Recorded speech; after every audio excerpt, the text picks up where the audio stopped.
All right. Thank you, everybody, for joining us for our February 3rd agenda review meeting. Ms. Pfister, would you please call the roll? Council President Pro Tem Dillon. Here. Councilmember Cathcart. Here. Councilmember Bingle. Here. Councilmember Zapone. Here. Councilmember Klitsky. Present. Councilmember Navarrete. Here. Let the record reflect that Council President Wilkerson is absent. All right. And we have no boards and commission interviews today, but we are going to hand it off to the mayor. Thank you so much for joining us for an update on matters of interest. Thanks, Council. This won't take very long, but thank you for the opportunity. I just wanted to say a little bit about how the administration is preparing and assessing potential effects of some of the Trump administration policies that have either been announced and paused, or announced and not quite paused yet in terms of executive orders. So I've asked each cabinet member to analyze and add up the potential effects in terms of grant funding that's coming to the city, either to us directly or with respect to some of our partners.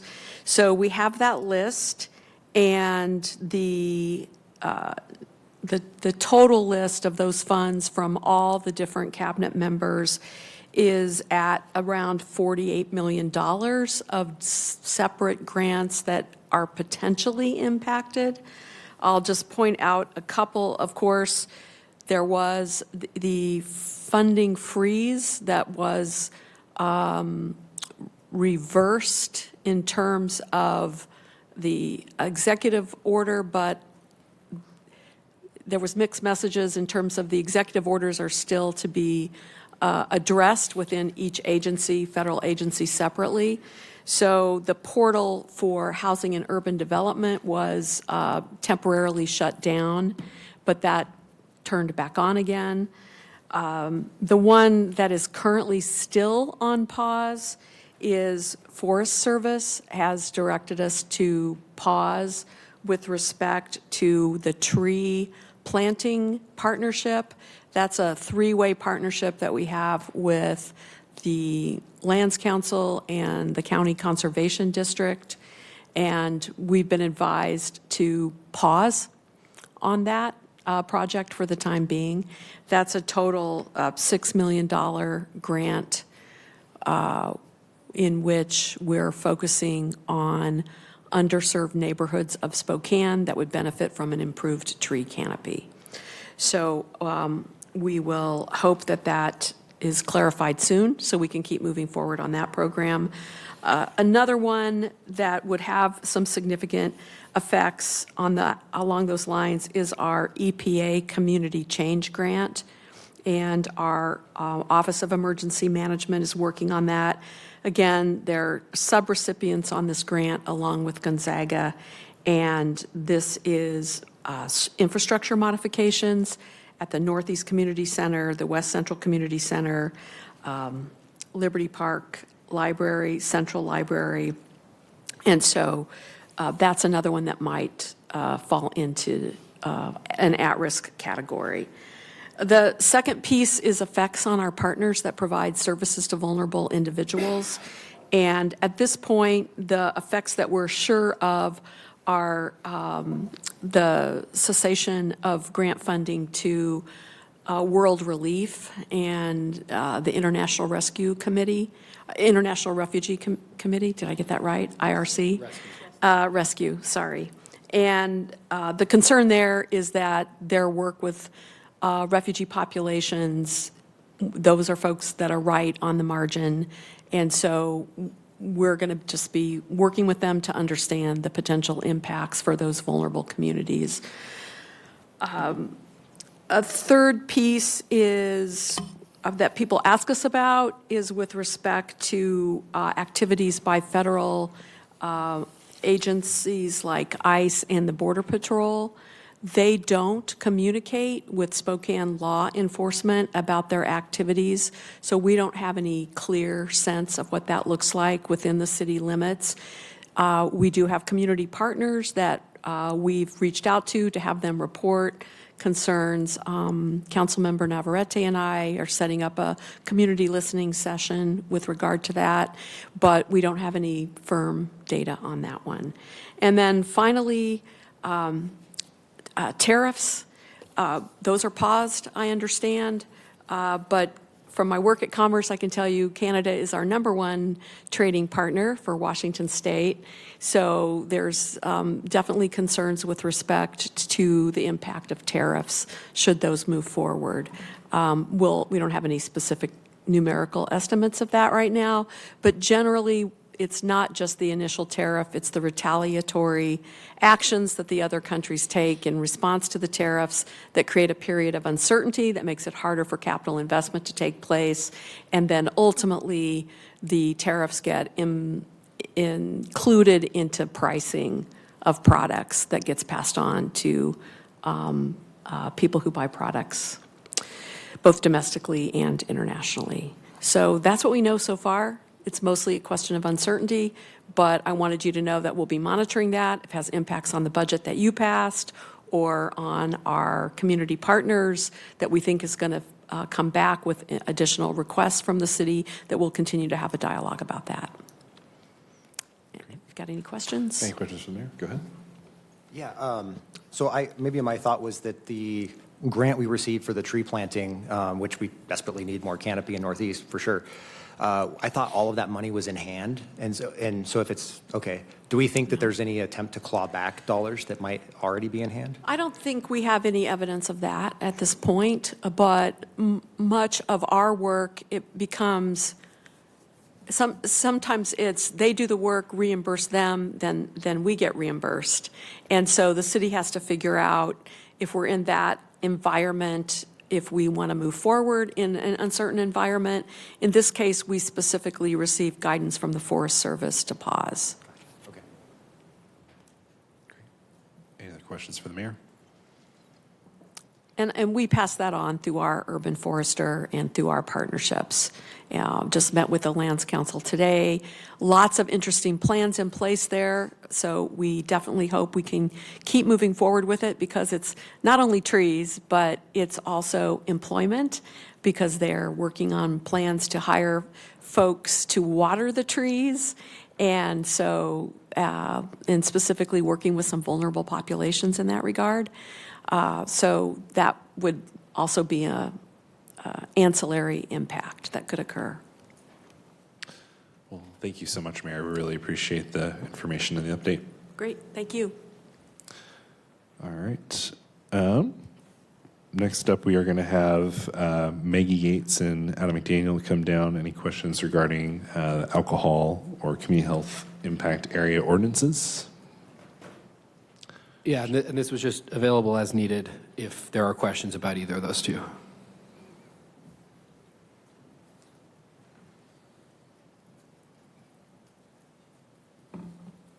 Go ahead. I have a lot of questions about this ordinance, but I'll just ask a couple right now. If we passed this, when would it go into effect, essentially? The health impact area, sorry. Typical ordinance, 30 days. 30 days. 30 days after the mayor signs it, right, yeah. Isn't there an implementation timeframe for the alcohol impact area part? Is that right? So that part won't go into effect right away. Right. So there's at least a 6-month volunteer period for the alcohol impact area. Go ahead. Yeah, just curious in terms of outreach. I know you did a lot of work in advance of this and definitely appreciate that. Some of the groups that have reached out lately, I just don't, were there any conversations with them early on or kind of in this meantime to just understand their concerns and factor those in? Not specifically with Mr. Mauger from the Poison Control, but we did meet with the WSU Medical School students before. Great, okay. And just to clarify, Councilmember, we did meet with both during Washington Poison Control after the ordinances were introduced and have had follow-up conversations with other health entities as well. Is Washington Poison Control a governmental organization? No. It's my understanding they're a nonprofit, but happy to confirm and go back to you. I'm pretty sure that's the answer. I just wanted people watching, if we're saying Washington Poison Control, to understand that's not a Washington state entity. This is a separate nonprofit, yeah. All right. Any other questions? All right. Thank you so much. Thank you. All right, next we have Spencer available to answer any questions that are related to the historic preservation hearing, if there are any.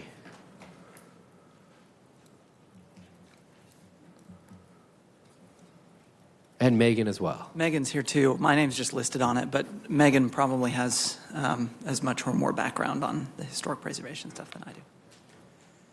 Go ahead. Yeah, my questions are honestly more process. We deferred this 1 week. So do we feel like that in terms of satisfying what we need to legally, we've done that? And in theory, this could be voted upon without deferring again? Yes, the agenda indicates this is a hearing tonight, so that satisfies all the legal requirements. Certainly, council could defer it again if they choose to, but I don't, as far as I'm concerned, there's no concerns with voting on it tonight if council chooses to. All right. Any other questions for Spencer or Megan? All right. Thank you both so much. All right, next up, we do have Jessica Stratton here available to speak to a requested deferral that we have, I think ultimately coming from Rick. So there is a pre-approval on your agenda to purchase 8 solid waste trucks, basically. And we are talking about cash flow issues right now with solid waste. And so we just wanted to defer this while we figure out a game plan. Good. Is there any more detail you could provide just in terms of the cash flow issues? Is something, a payment not come in or something not No, happen? this is just regular solid waste grief over rates and the increase in solid waste collection efforts nationwide, honestly. Yeah. And when would you want to defer to? Let's do 2 weeks. 2 weeks. Yeah. Can I- So that'll be, go ahead. Yeah. And do we anticipate, other than maybe the trying to address the cash flow, maybe reducing the number or something, do we anticipate any other changes in terms of the types of trucks we're purchasing or anything like that? Oh, no, I'm going to leave that up to Rick and team on types of trucks. But yeah, count might be different. Just for the record, we don't have a meeting on the 17th, so it would have to be a 3-week deferral. Yeah, so the 24th. That's correct. That's correct. Yeah. Okay. Any other questions for Jessica? So moved, I guess. Yeah, defer till February 24th. Second. Got it. All right. All those in favor say aye. Aye. All right. Thank you. That's all I've got. So I think it's over to Chris Wright. All right. Thank you. Good afternoon, council. We have a number of items to tackle on our draft agenda. We can start with tonight's final agenda for February 3. There is a request for suspension of the rules to allow an amendment to Special Budget Ordinance 36638 with the revised version. This is a carryover budget change, I think, and so technical change. They were able to get their numbers in before the agenda deadline last week. So we need a rule suspension to get this considered. Councilmember Bingle. I'll wait until after a motion's made to speak to it. I'm sorry. I have something to say to it, but just wanted to. I move to suspend the rules. Second. All right. All those in favor say aye. Aye. All right. Rules are suspended. I move to adopt the amendment. All right. Can I get a second? Second. All right. Councilmember Bingle. All right, yeah, so my understanding of this from earlier is that we just didn't have the numbers, and all this is doing is putting the numbers into the ordinance, correct? It's my understanding, and I think what they have trouble meeting a timeline for that 13th month. I'm not totally versed on this. If there's someone around who, Jessica? Yeah, fairly pro forma, Yeah. how the numbers kind of roll in the 13th month. Yeah. Yes, this is a very fast-paced 2-week process for accounting and finance. I know just myself of 7 12-hour shifts that were put in just to get this done. Final reports were given to me Thursday at 7 p.m. So it's kind of just the nature of the beast. Yep. Thank you. Yeah. All right, can we get a motion to approve? We have. a We motion did. to second, Oh, we did? yeah. We just got to vote. All right, all those in favor say aye. Aye. Aye. No opposed? Any opposed? No, no, none opposed. Passes 6-0. Okay. 5. Yeah, 6. All right, thank you, council. Next item on your list of things to do today is changes to the updated draft agenda for February 10th. We have a number of things. We'll start with Councilmember Kliski's proposed motion on behalf of the engineering staff to amend the consent agenda item number 16, OPR 2025-0063. And I think this was just a numbers change. I think they were off a couple $1,000 in their original submission, so. I guess I'll make the motion to approve the amendment. Second. All right, all those in favor say aye. Aye. Any opposed? All right, ayes have it. Thank you, council. The next item is a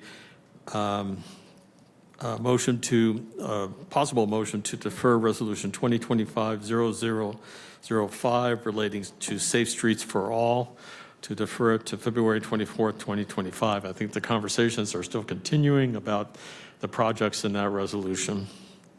I move to defer to February 24th. Second.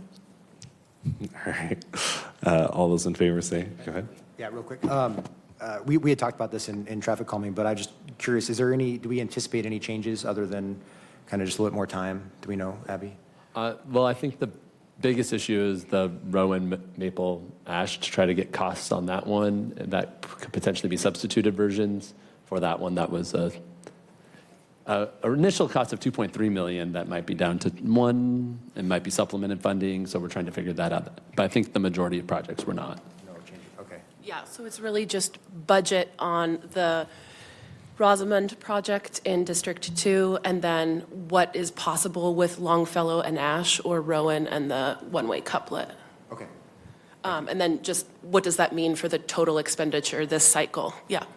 I do want to highlight to other council members in the public that the revenue was about $2 million less than expected. It was in the packet earlier today than projected for the year, but we took that action to rein in those costs early in the year, anticipating that it was going to fall short than what we had previously projected. So just wanted to remind you that we did that. Yeah, our conservative stewardship is working. Yes. Well said. All right, can we get a motion to approve? Or sorry, can we, yeah. Already done. All those in favor say aye. Aye. Any opposed? All right.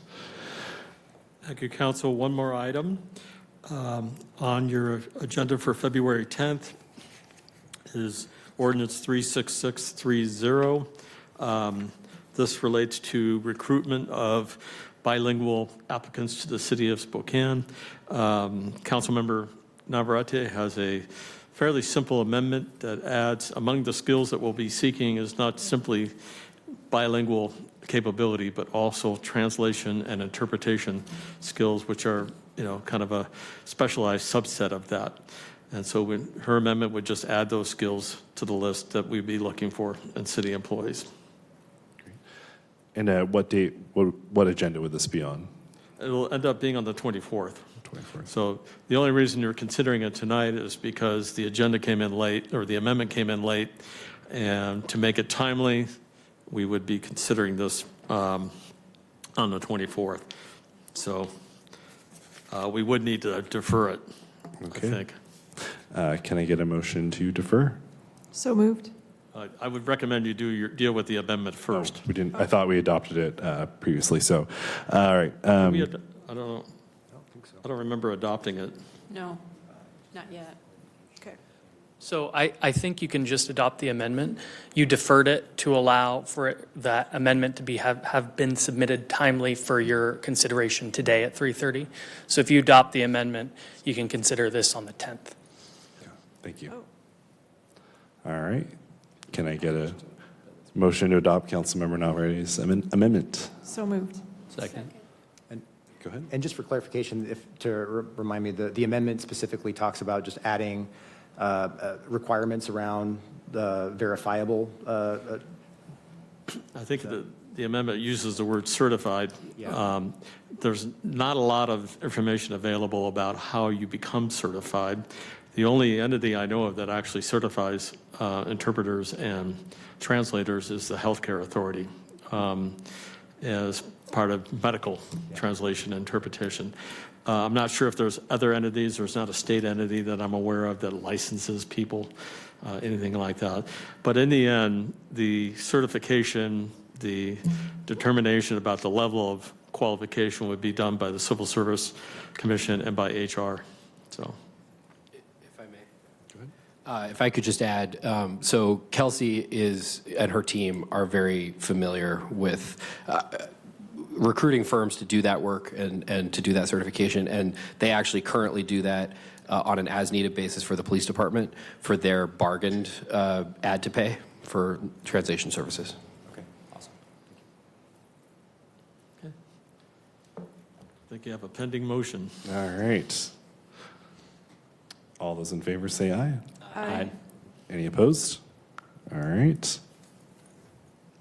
And I think that's it. Oh, and now we need the motion. Oh, excuse me, we do need to approve the agendas as modified, so if you want to have a Yes. motion to. Jacoby said we don't need to defer it. Oh, okay. Yeah. Because it's already a week out, that we don't need to do it because we've adopted it this week, so it'll be posted for. Hold on. So now, yeah, we need a motion to approve our updated draft agenda as modified as next week's final And agenda. your final, I mean, if you want. Go ahead and have a combined motion to approve all the agendas. So, I have a question on the approving the agendas. I was wondering if there was an interest from council to add the Keeping Washington Working resolution to the 10th agenda. The current timeline would have it on the 24th because of President's Day, so it'd just be longer, but if there was an interest, we could suspend the rules and add it, but if there's not an interest, then I'll keep it on the regular timeline. So just curious of if there was interest. Well, in the interest of amendments, I prefer the timeline that it's on. It'd be very challenging to get all the amendments done before this Wednesday, so. Sounds good. Keep it as is. Okay. I think you're done. All right. We have to vote. Yeah. All those in favor? Aye. Say. Any opposed? All right, thank you. We'll now break for executive session for 30 minutes for the purposes of discussing potential litigation and labor negotiations.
session 10. City Council is extending their executive session 10 additional minutes until 4:35 p.m. No further action is expected upon their return. Once again, City Council is extending their executive session 10 minutes until 4:35 p.m.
Once again, City Council is extending their executive session, this time by 5 additional minutes until 4:40 p.m. City Council is extending their executive session for a second time, this time for 5 minutes until 4:40 p.m. No further action is expected upon their return.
Thank you for your patience. We will be in recess until 6 p.m. tonight.